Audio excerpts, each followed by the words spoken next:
Good evening and welcome to this event, Reinvigorating UK Democracy, How to Bridge the Gap Between Citizens and State.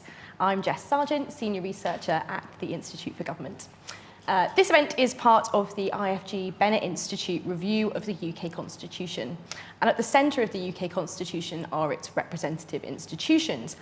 But against a backdrop of decreasing trust in politicians and disenchantment with the political system, demands for greater citizen input in decision-making have been growing. People want to say in the decisions that affect them and their lives. Recent polling by the UCL's Constitution Unit found that 77% of people feel like they have too little influence over how the UK is governed. And polling from the IPPR Unlocked Democracy in the Electoral Reform Society found that just 6% of people believe that voters are the most powerful influence over government decision-making. So how do we bridge the gap between citizens and the state and bring policy closer to the people? Joining me now to answer these very questions, I have an excellent panel. I have Sarah Castell, CEO of Involve, the UK's leading public participation charity. Joining us online, we have Professor Jane Souter, Professor in the School of Communications in Dublin City University, and who's been closely involved in the Irish Citizens' Assembly and Constitutional Conventions. We have Holly Whittington, Senior Researcher leading Democratic Innovation at the Centre for Collective Intelligence Design at Leicester, and Miriam Levin, Programme Director at Engage Britain and former civil servant with extensive experience leading community action and engagement inside government. So we're going to do things a little bit differently this evening. I'm going to ask three of my panellists to pitch their ideas for reinvigorating UK democracy. So from Citizens' Assembly, co-design of policy and digital democracy. And then Miriam will be responding, talking about the challenges and opportunities of implementing each of the panellists' ideas. Then in the spirit of democracy, it will be over to you. For those watching online, please do send in your questions via Slido. And for audience here in the room, once we get to that section, if you can just put up your hands, we have a mic and someone will come and pass that to you. We'll be live tweeting along our IFG events using the hashtag IFG Bennett Institute. So please follow along and do tweet. But without further ado, I'm going to pass over to Jane, who's going to tell us her idea for reinvigorating UK democracy. Okay, thanks very much. I hope my camera isn't. If my camera is right, I'm in kind of a sea of brightness there. So I hope you can see me. I have COVID, so I'm working from home rather than the office. But delighted to be with you all here today. And I wanted to share with you some of the Irish experiences with deliberative democracy and citizen engagement and so on. And I suppose in Ireland, when we talk about deliberative democracy, by and large, we're actually talking about national level citizens' assemblies. And I think probably the most important concept really to think about with citizens' assemblies, and certainly the way we conceived of them, and the way one of the things that I think is actually central to their success. Obviously, I only have 5 minutes, so I'm not going to give you a whole history of them, but is the link with representative democracy. So it's about actually strengthening representative democracy. It's being a bolster to representative government. So in that way, it's really crucial to have the links with representative institutions, policymakers and politicians, with the executive, with the legislative. And it's really important that those other arms actually see citizens as a legitimate means of policy making, and therefore they're more likely to engage with the outputs properly. So I think one of the things to think about it is sometimes when you start thinking about citizens' assemblies, one of the first objections is, well, if you start giving this power to citizens, then surely somebody else is losing some power. So policymakers, civil servants or politicians might be nervous of that possibility. But I think we can be quite clear that it's not a zero-sum game. And if you think about it, politicians and policymakers are lobbied all the time by interest groups, by industry, by unions, by civil society even. But they're never really lobbied by citizens, except for small kind of transactional things in a particular constituency. So politicians rarely actually know what it is that citizens want. The closest they get is opinion polls or vox pops in the media, and that's like going into the pub sometimes and tapping somebody on the shoulder and asking them what they think. So the difference with deliberative democracy is that we're actually asking randomly selected citizens what they think. But it's not only that they're randomly selected and therefore they're different to the self-selected people who turn up at MPs' constituency clinics or write letters to newspapers or chair tennis clubs or whatever else it is that they do. What it is they actually have to inform themselves. They haven't to listen to lots of evidence from both sides of a debate. And so really when you listen to their output, it can be considered a proxy for what an informed view of the public is once they've heard the evidence. So that's very different to just asking somebody what they think in an opinion poll, some sort of top-of-the-head opinion. And I think it's notable in the first Irish Citizen Assembly in 2012, 1/3 of the members were actually politicians, so they were MPs. They debated about a range of issues, but the one that was most well known was actually marriage equality. But I think it's really interesting in the interviews we did with them afterwards, the one thing that they all said is that they were really surprised by how seriously the citizens took it.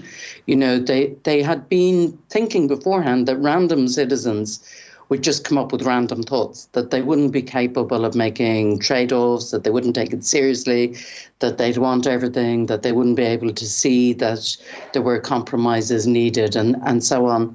And to a man and a woman, they said that they really enjoyed it because usually when they engaged with citizens, it was only because the citizen was looking for something. So they needed more car parking or they needed the football pitch done up or whatever it was.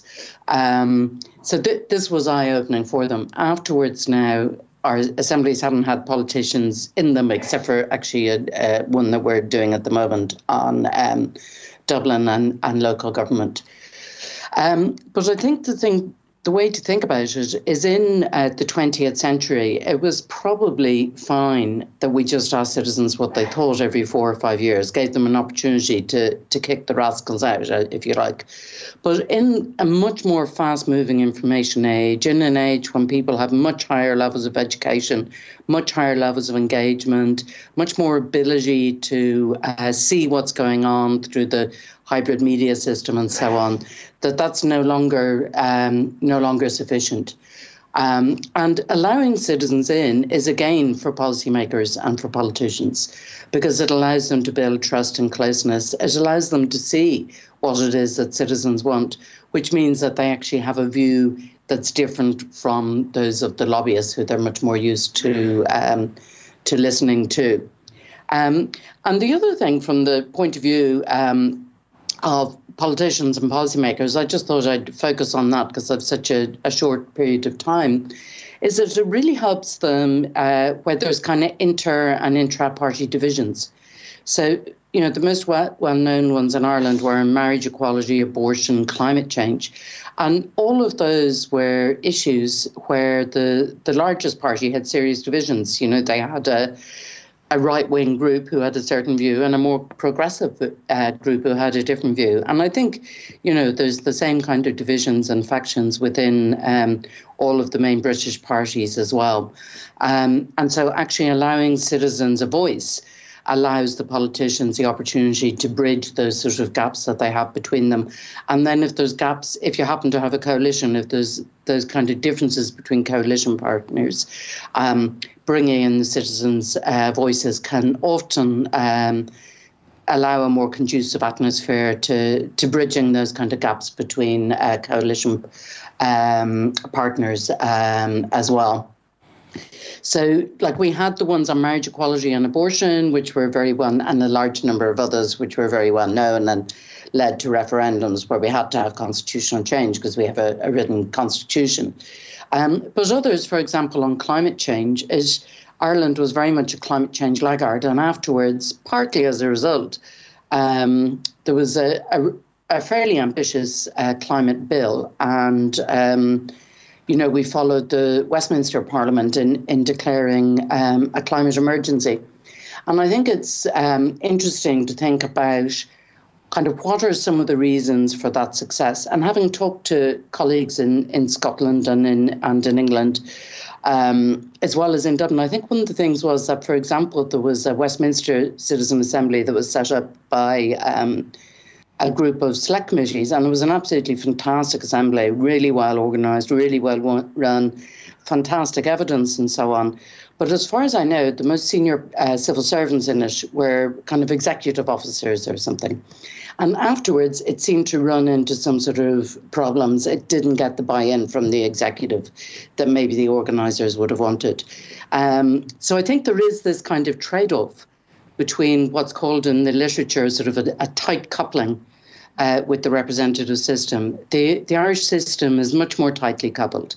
So when the assemblies are set up, it's often a relatively senior civil servant. At the moment, it's a former Secgentor president who's running it. Now, they have operational independence. There's no ongoing interference, but it is run by relatively senior civil servants. The last one was run by a very senior Irish civil servant, Catherine Day, who'd worked in the European Commission. And I think that allows the policymakers and the politicians to build levels of trust and makes it more likely that you'll have a successful outcome. Now, of course, there's huge dangers in that, because in an ideal world, one would have a completely independent citizen assembly. But we live in a real world. So, obviously you have to have a lot of safeguards in there and independent evaluation and different ways of doing it and to try to ensure that. And it obviously depends on the democracy. Like lots of people have said to me, well, would you trust that in Hungary? And, the answer is probably not. But, we're talking about the UK situation here. And I think there's ways of thinking about it. So just to wrap up, I think it's really important that these citizens' assemblies are there, that they're sufficiently independent, that they're not overly instrumentalised by politicians, but still they should be seen as a cooperative endeavour between government, parliament, civil society and citizens. And you need to think about those links and about strengthening those links and think about the outputs and think about how best to ensure that if you do get citizens to give up their valuable time for something like this, that it really results in something quite powerful and something that was very much worth their while doing. Thank you.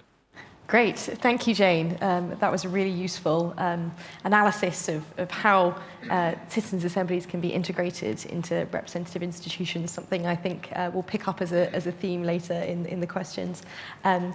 But next I'm going to pass over to Sarah, who's going to talk to us about other things, deliberative tools that aren't citizens' assemblies. Absolutely, thank you, and hello everybody. I was told to bring along a big idea for bridging the gap between the citizen and the state. So I feel an absolute fraud because my big idea is the deliberative principle, which of course isn't my idea at all. And Jane has just talked about it in the context of citizens' assemblies very, very powerfully, and I think that's where it's probably cut through the best within that sort of formalised structure of the Citizens' Assembly, across Europe, across the world, and in the UK as well, of course. But I wanted to talk today about deliberation as a mindset. I think the deliberative principle has some sort of superpowers that we could leverage to help us bridge this gap between citizens and the state, and that they benefit both sides, that there's a sort of win-win, if you like. I was really interested to hear Jane talking about the politicians coming to the Assembly and saying people, they really can engage with these complex issues and they're not just giving random thoughts off the top of their heads. I think one of the strengths of deliberation is that it sort of encodes in its process this privileging of diversity, of diverse narratives, of the idea that we're all experts in our own lives, with the participatory principle that we have this knowledge that we bring to everything. And it's very interesting the way to describe it because, if you're on the right of the political spectrum, it probably sits well to think of it as common sense and learn wise lived experience and learnings from the ordinary people. And perhaps if you're on the left, you may focus more on systems of oppression and marginalised groups who haven't spoken about their lives in ways that have been heard. But I think wherever you are kind of in the world, that that cuts through, that we're not just kind of some people who are sort of, some of us are idiots and others of us are super knowledgeable, that we're all able to kind of to bring this diversity of thinking. And deliberation, I think, works really well in a kind of design approach, with that kind of double diamond. It opens up the diversity of perspectives. It gives us that difference of opinion. By contrasting, it leads to innovative ideas. One of the principles of innovation in commercial settings is you put different things from different contexts together and you come up with a new idea. You get lateral thinking. And that's just one of the things that can't help but happen if you're sitting with other people and listening to them, and letting them speak and be heard. The other part, I suppose, is that it then closes the diamond again because it allows us to settle on new stories and new narratives of the future.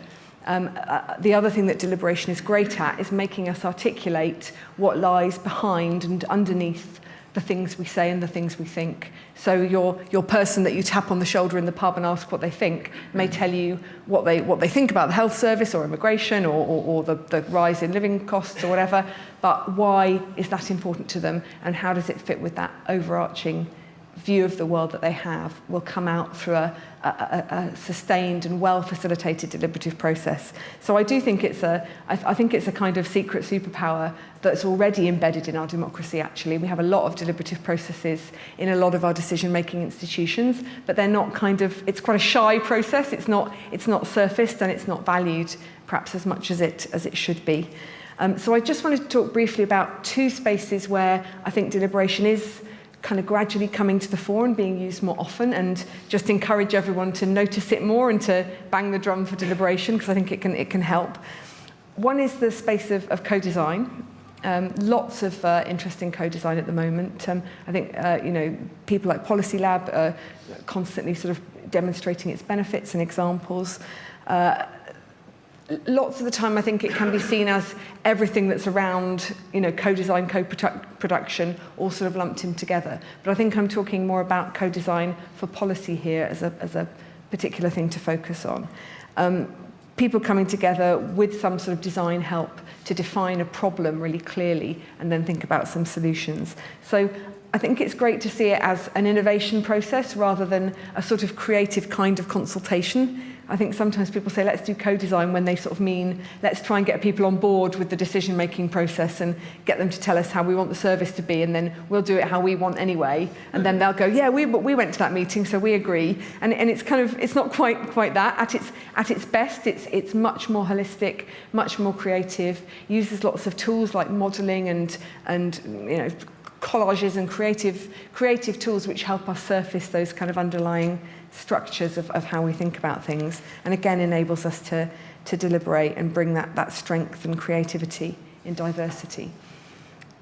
So Involve worked with Joseph Rowntree Foundation last couple of years ago to look at in-work poverty, and it was quite a long co-design process along with people who had lived in work poverty, and they came up with lots and lots of solutions which could then be fed to policymakers from a much more kind of robust platform of they were quite broad and on that policy level, but very practical and things that made a lot of difference, like rights to secure work they were asking for, and things around contracting and notice periods, and things which might seem a bit detail-y if you're trying to think of the whole picture, but actually when you came down to what made the difference to people's everyday lives, those were the things that made the difference. And things like more external scrutiny on labour market inspection, which I'm not sure is something that would have come out of a research process or an opinion poll or something like that, or even from the designers just working by themselves and not engaging the public. The other brilliant example that's happening at the moment, which I won't talk about too much because Miriam's here, but she can speak to it, but the work that Engage Britain is doing. Involve has worked with Engage Britain, convening a people's panel to talk about what the biggest challenges are facing the health system, the health service. The two biggest themes that have come out, one is around the workforce, recruitment and retention of people in the workforce in health and care, and the other is around the lack of joined up communication from the user point of view of the service. And I do love that one because literally everybody always nods, don't they? Because all of us have had those experiences, every single person has known what it's like to fall through the cracks of a different bit of the system. And so those big ideas that come absolutely out of the lived experience that counts are then being put forward through a more co-design process with groups of stakeholders giving ideas and then designing policies for change, which are then going to be turned into very, very concrete policy solutions. And I'm sure Miriam will take questions on that and describe it much better than I can. But I think that to me is, I think, the heart of what co-design can do. And I think when we've seen the benefits of that project, we'll be able to push forward much more and say, really, this should be a part of all our policy-making processes. It's something that it's not difficult, it's not unknown, there's a very well-trodden set of methods and approaches, and it wouldn't be hard to bring it in. And really, can we afford not to? So that was my first one. I'll be brief on the second. Again, Jane talked about how the citizens' assemblies have become associated perhaps with national level decision making, but obviously in the UK at the moment there's a massive focus on the local, and the levelling up agenda means that everyone from the very smallest sort of local institutions to the bigger local and regional ones have to think about how we are talking to our citizens and helping them understand what levelling up actually means to them. And there's concurrently a big movement for citizen power and the idea that citizens can be trusted with decision making, particularly in local areas, and giving them autonomy over the services that they need to use. And again, I think deliberative approaches can help make those links between the sort of untrusted and worried local councils, kind of who feel a bit beleaguered and worried about engaging with people, and the people who don't feel listened to, the people who feel that decisions are being made on a national level far from them. There's a lot of polling that says that recently. And I think that the key to that is to work out what people can influence, and there's a lot more than you might think. So there's that great model for change that I think the Centre for Sustainable Energy did a kind of lovely circular model. The Climate Change Committee use it around all the different spheres of influence that local authority has, and around things like infrastructure and budgeting and all sorts of decision making that perhaps you wouldn't think of public engagement as being key to, like, you know, the purchasing for things that are part of the infrastructure in towns and cities that maybe they're seen as kind of quite dry or not very amenable to public consultation, but actually you could engage much more, and especially in this time of constrained resources. You could help people think through the trade-offs, you could help them decide what to do. And the campaign for the Community Power Act has some really interesting ideas in it, like saying that we should give everybody the right to come together as small community groups and buy land and property and things which are up for sale in local areas and turn them into community spaces if they can make the case for doing that. And that's quite an interesting sort of, it's a policy lever at a different place, which would then lead to more deliberative work and expansion and discussion between the different people and decision makers in a local area. So I think it's deliberation to bridge that gap between old models of decision making and new ways of brokering power in local spaces as well. So those are my sort of two examples. I'll make a very final point if I have one more minute.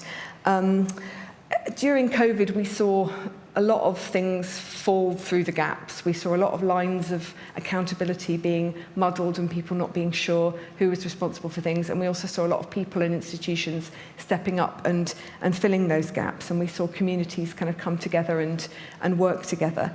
And that, in a sense, that gave us this sort of little window of opportunity to create a new narrative of relationships between decision makers and people. And I don't know what you all think, but I feel that's almost that window slightly being lost again as we move away from the pandemic. And I think we should really fight to keep it open, and particularly when it comes to creating a shared narrative about what we can learn from the experiences that we've had and how we want to take them forward. And I don't want to finish without remembering that 5 years ago today in Grenfell, there was a terrible tragedy. I live in Shepherd's Bush, where I remember that night very well. And that community doesn't feel that they've been engaged and talked to and been part of the shaping that narrative of what's happened, how we've learned from it, and how we move forward. And again, I think some of the principles or responses that you get as a deliberative practitioner, if we all had those a little more in our public life, that would help us to avoid these kind of travesties, I suppose. So thank you, I'll leave it there. Great, thank you, Sarah. Some really useful examples there, and great to bring it back to what's important and what matters there. Great. Over to you, Ollie. Thank you, Jess.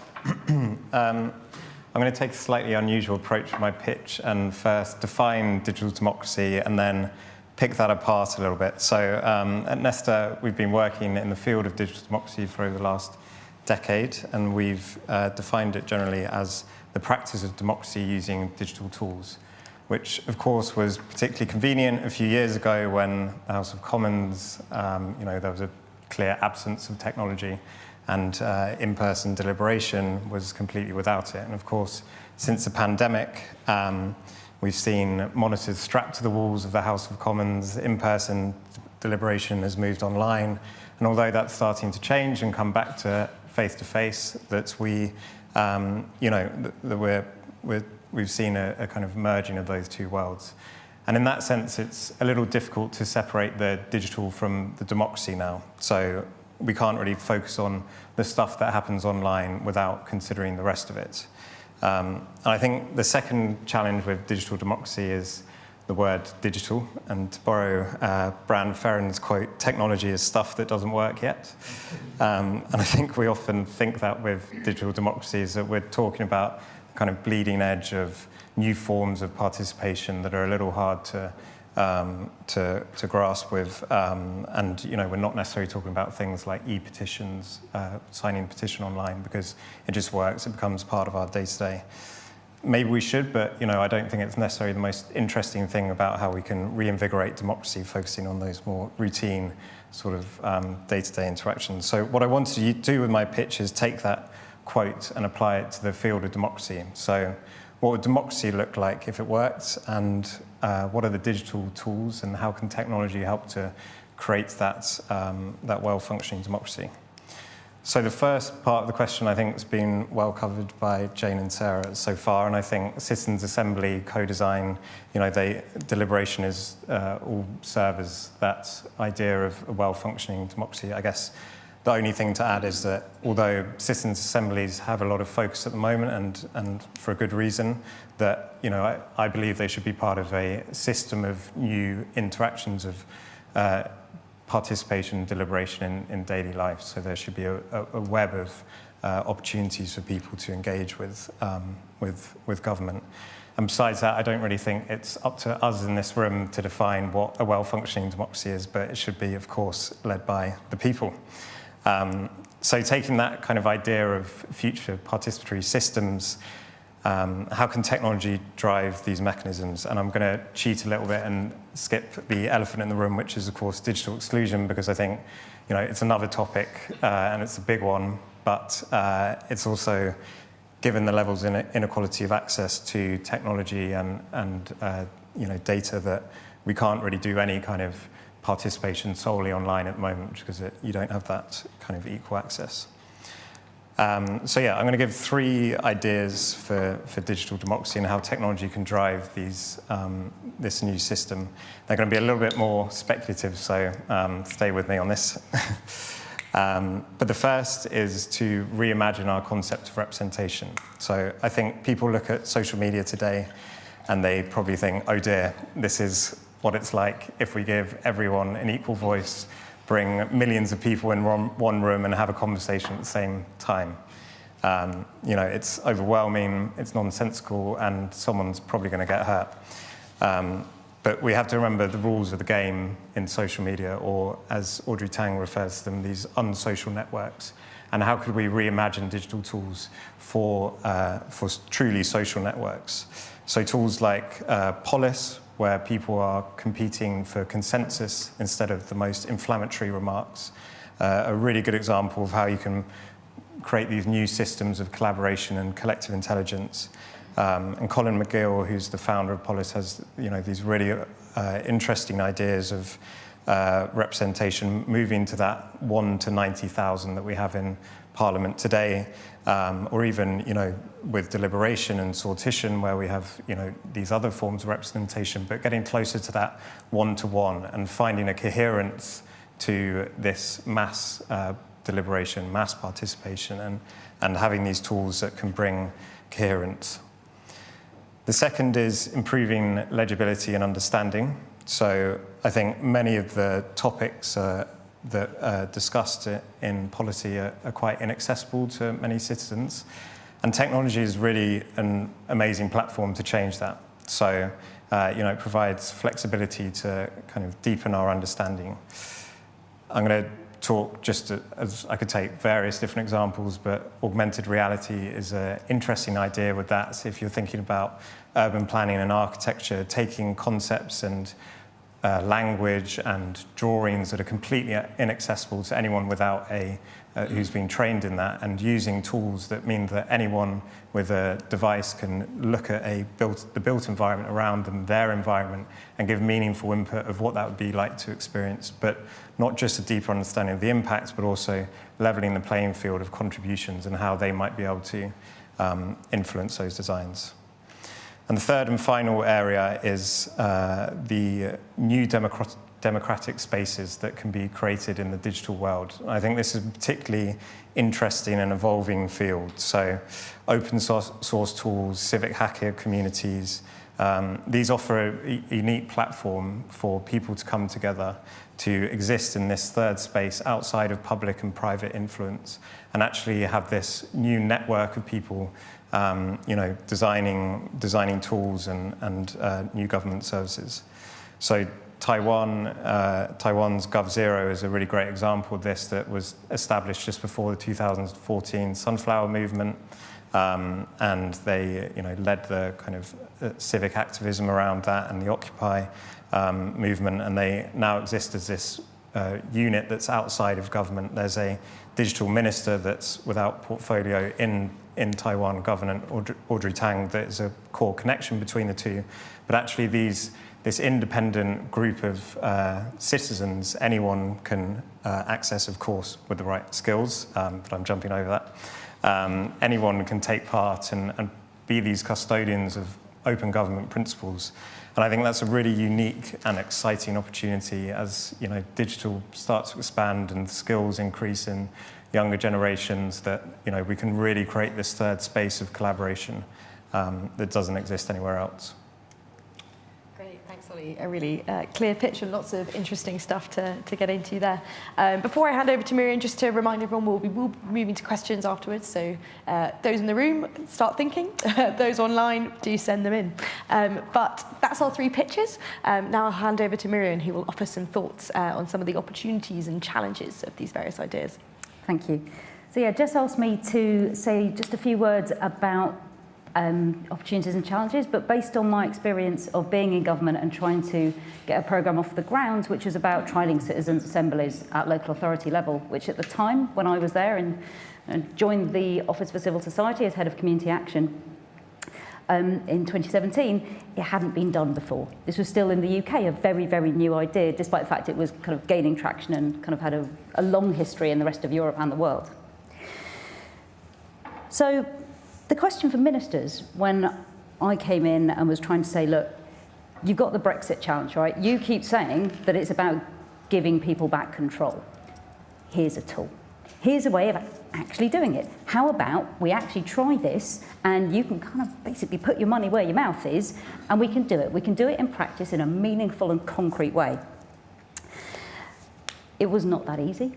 I think it's kind of fair to say. I used various arguments with the Secretary of State at the time, Matt Hancock, at the time, so that was fun, and ministers about how you get an increased tax take in Switzerland because of their history of direct democracy, and this is a good reason for kind of opening up decisions to people. That there's evidence of greater acceptance of budget cuts when you involve citizens in those decisions. There's evidence that when you involve people in decision making, if you bring them into these decisions that the state makes, that you can improve the relationship between citizens and state. But all of these arguments, it was a really uphill battle. Not going to lie. It was probably the hardest thing I've ever done, actually, in my career, to get that project, which at the time was the Innovation and Democracy Project, to get it over the line. And I think the main reason it was so difficult to actually persuade ministers and the Secretary of State that this was a worthwhile and useful and positive thing to do, that they could lead on, was because in order to take that jump, to make that leap, to take the risk of opening up decision-making to citizens, you have to admit that the current system, where people go to the ballot box every 4 or 5 years, is good enough. But actually, exactly as just told us at the beginning with all those statistics, actually, you've got to admit, people do feel incredibly disenfranchised and disempowered, and like they have no control over anything the state does, and nothing that they do seems to make any difference. And for any party which is governing, that's a really, really hard thing for them to admit. But having said all that, we got there, and we ran the Innovation in Democracy programme. And it trialled citizens' assemblies at that time, kind of the first that were going on in the UK. We trialled it at local authority level. And I just want to kind of do honour to Jane here, that kind of one of the reasons that we could get it over the line is that we could say, look, if they could do it in Ireland, if they could open up the decision about abortion laws in staunchly Catholic Ireland and make it a beautiful and positive and exciting process that the whole country got behind, I think we can open up to the citizens of Dudley town centre regeneration. Not so scary. So we did get it over the line. Did run the project. It went really well. We worked with Involve and the Democratic Society, and it was great. We've got fantastic evidence to show the impact it had on the local authorities that took part and how positive it was for them, what a difference it made, and also to the people that took part and the impact of actually having power and feeling like, for the first time, I have been listened to. For the first time, I am in a room where I've got some power and I've got something to say, and I'm talking to all these people who I would never usually have any connection with. And together, we have reached a conclusion that otherwise the local authority wouldn't have reached. And that was incredibly exciting. What was also really positive about it was kind of following on from the programme was being approached by civil servants across government, from BAYS to MHCLG to DEFRA, who were coming going, oh, you've done it. Oh, it wasn't so scary. It worked. How can we build on this? How can we take the lessons from this into the citizen engagement work that we're doing around the policy making that they're doing?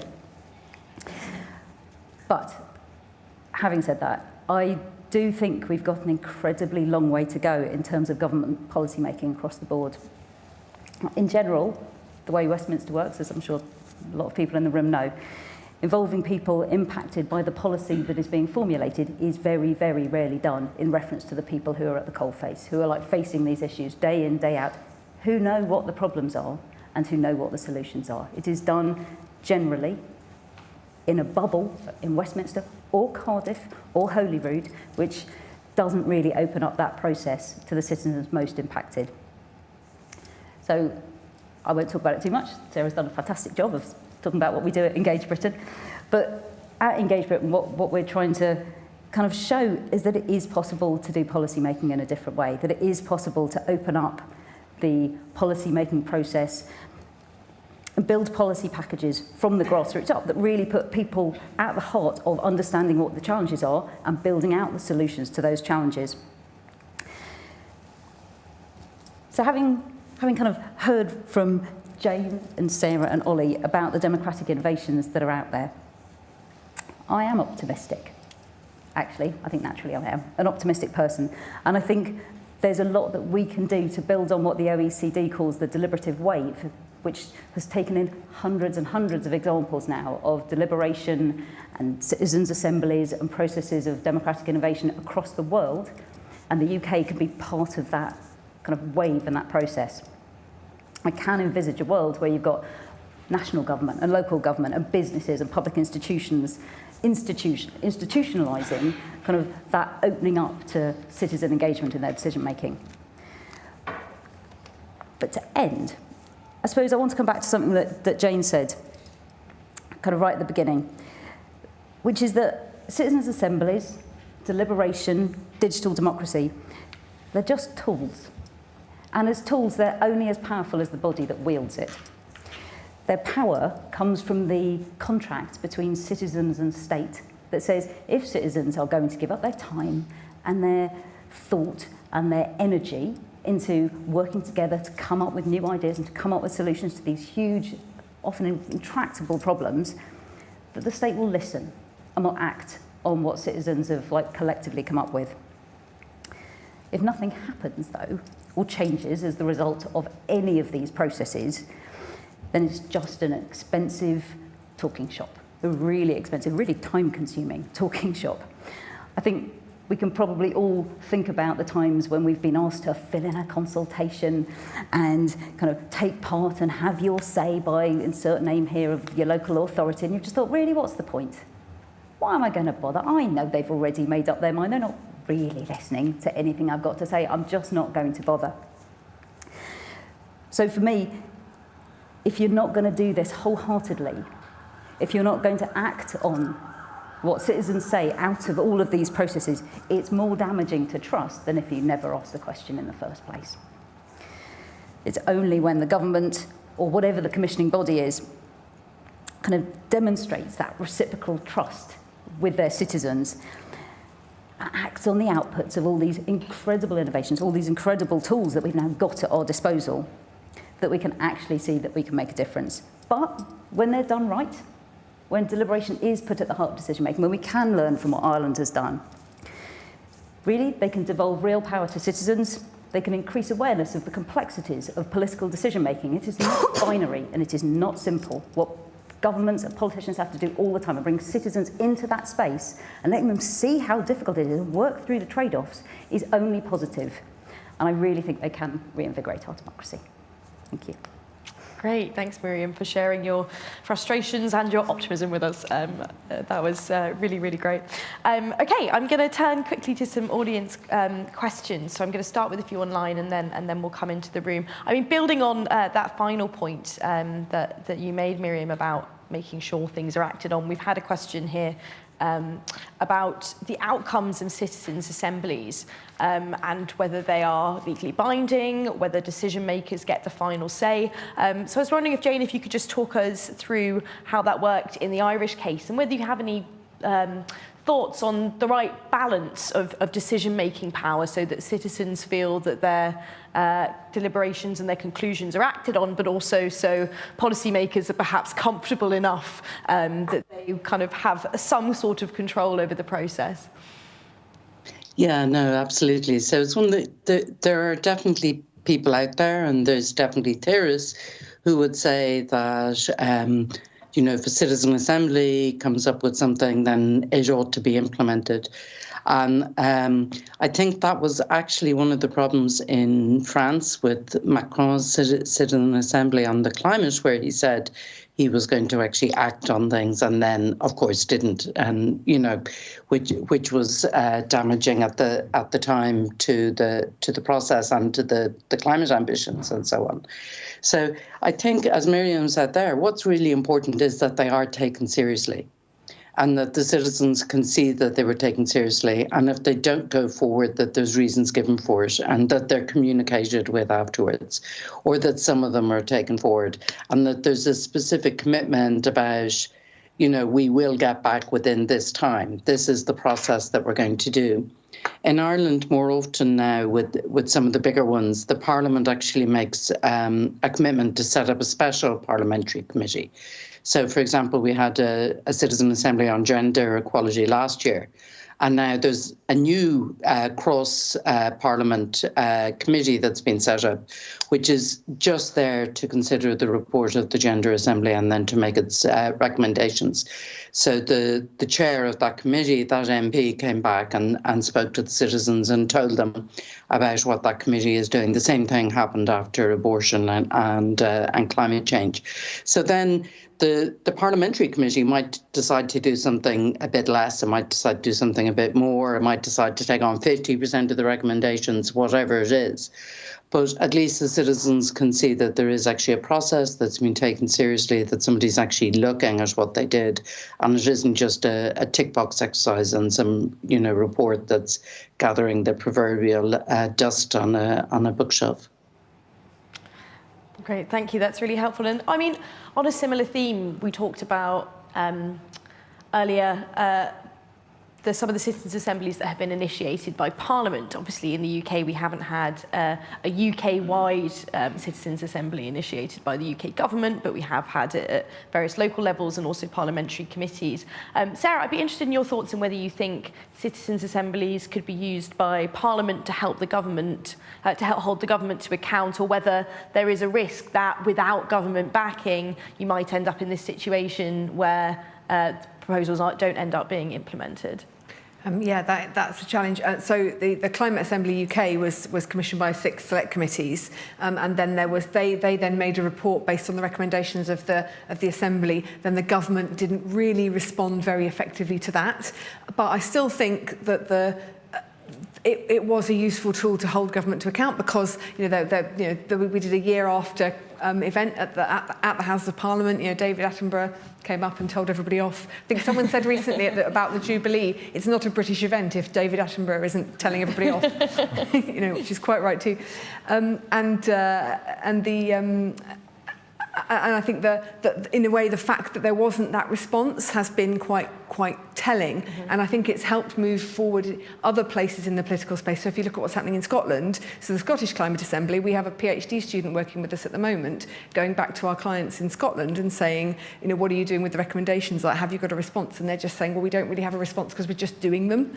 We're just doing that already. And so when you have something that is commissioned by government, and you've got those examples of where there are similar recommendations that aren't taken forward, I think that then gives you more leverage to say, wouldn't it be better if we did, and look at what's happened where it hasn't gone forward. So I think Citizens Assembly UK, Climate Assembly UK was a success in that it gave the select committees a lot of meat to work with, but it's also, I think, been a bit of a cautionary tale for some in government about what happens.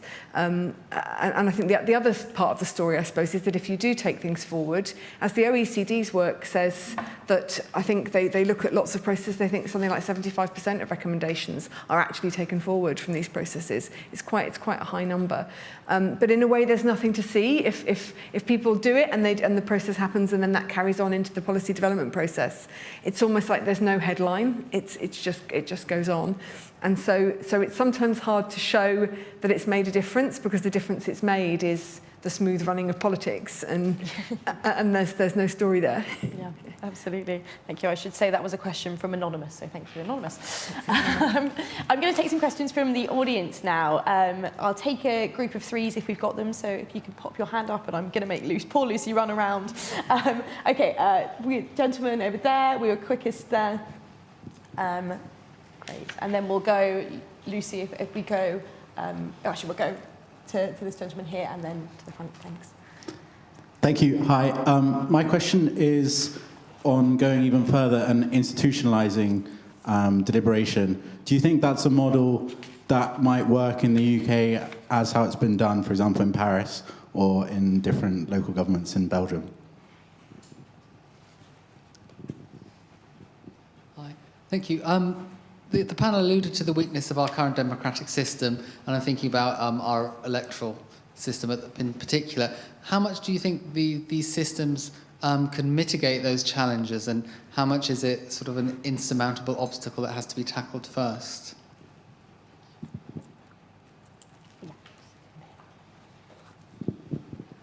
And I should probably first declare who I am. I'm the chair of the Electoral Commission. So first of all, I'm very much bought into the Let's Reinvigorate Democracy agenda. So it's great to be here and part of this conversation. And as we've been talking, I think work we're doing to modernise voting could really benefit from a deliberative approach to it. So there's a kind of crossover there about how we kind of reinvigorate some of the processes of representative democracy. But my question for the panel is, could we be doing more with schools to get children in the habit of being more demanding in exercising their voice when they become able to vote, but also able, hopefully, to deliberate and engage with what's going on in the wider society? Thank you. Great, thank you. I'll let Miriam have first pick of those questions. They're all really exciting. Do I think the UK can institutionalise deliberative democracy? I think we're going to struggle at national government level. I don't think the will is there. Not yet. But I think at local authority level, I think there's a lot of interest and a lot of excitement. In fact, it has, correct me if I'm wrong, been institutionalised in Newham, in London. They've set up a standing citizens' assembly with rotating members that determine the agenda that should be discussed, and then they deliberate on those particular agendas, and those are taken forward by Newham Council. What they have is a mayor who is absolutely 100% behind citizen assemblies and that kind of model of citizen engagement. So I think the way this gains traction is showing by doing. Look, let's just do it. It turns out it's not that scary. It is entirely possible. And it's got all these positive effects. And I think what I'd hope for is that would have a snowball effect as it becomes almost impossible to conceive of making local authority decisions and then ultimately national level government decisions without like instituting some sort of kind of deliberative process. It should just be the way things are done. Do I think we'll get there soon? Probably not. Do I think we'll get there eventually? I really hope so. Really quickly, can I just touch on kind of your question about could we do more with schools? Definitely yes. I think we have to start though with political literacy. That I think the political literacy in this country is incredibly poor. It's not taught, it's not part of the curriculum. I think if we can like learn with children kind of that there are avenues through which you can have your say, make a stand, you can take your stand kind of as a political representative, but you can also talk to your local councillor like this. You can use these channels like that.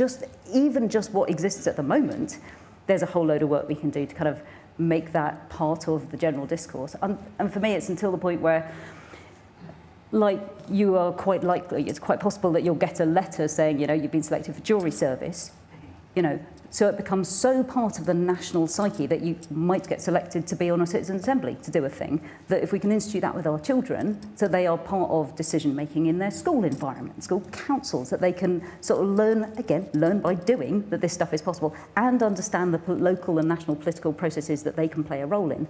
I think that can only improve and kind of help, again, to institutionalise because it becomes normalised. Great, thank you. Ollie, over to you. Do you have any thoughts, particularly, I suppose, on, well, either the electoral system or methods of voting? Are there opportunities to modernise those as well? Definitely. I mean, we're working in 3 pilots across the Nordics at the moment with participatory budgeting and citizens' assemblies and looking at how open source technologies can be used in those. And, you know, it's really changing how people are interacting with it. And I think it is bringing that kind of always-on democracy into reality. So not that people have to participate 24 hours a day and be voting on policy and get completely exhausted of it, but that they can participate when and how they want to.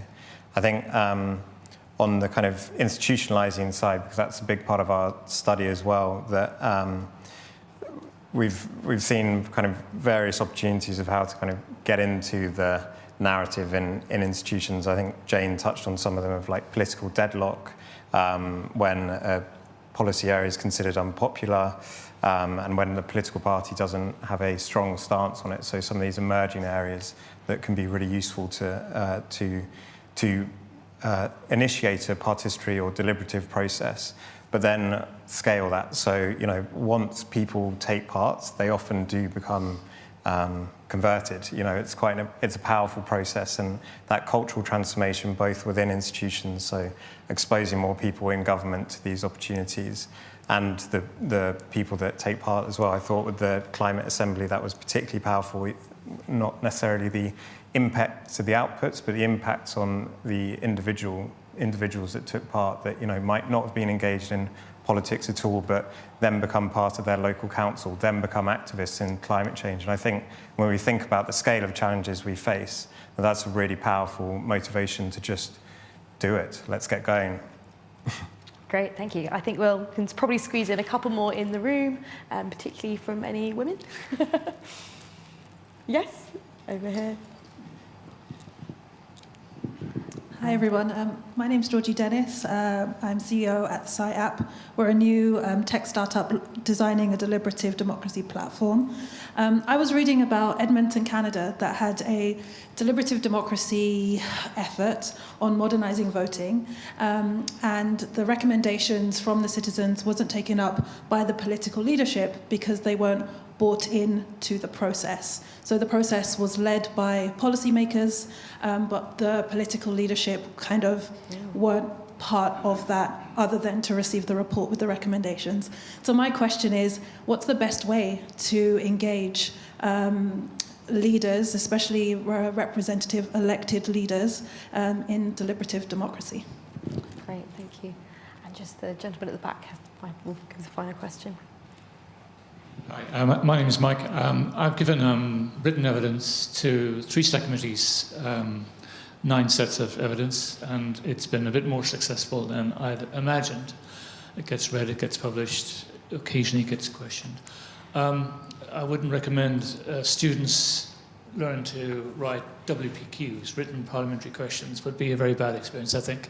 But writing a submission for a select committee would be useful. I think I'd be particularly interested in how that might be finessed.